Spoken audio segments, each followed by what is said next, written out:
Hey everybody, this is Captain Steve, and we are going to go over how to find your tide data on your Garmin GPS chart plotters.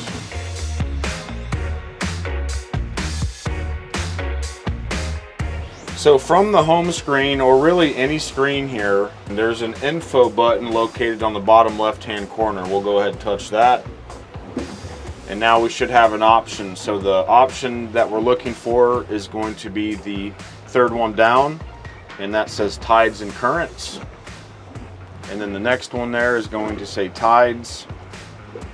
And then this is our tide data for today on the last place the tide information was uploaded from.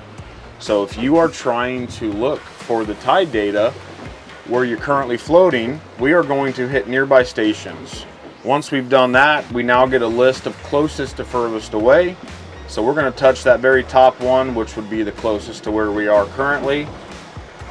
And now that is our actual tide data for this area.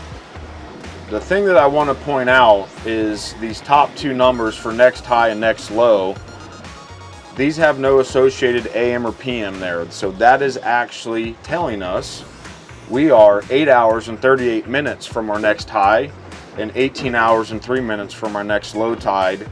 And on the bottom portion of the screen, the low and high with the corresponding tide and when that actual tide is. Now, if you're looking out for tomorrow's tides, I could hit the next day right on the screen.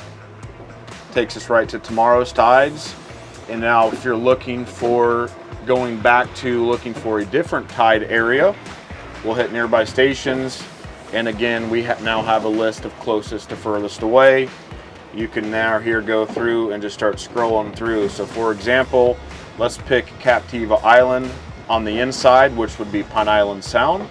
Drops right on to that tide data for there. Again, this is Captain Steve. Thank you for following along with us on how to read your tide data on your Garmin chart plotter screens.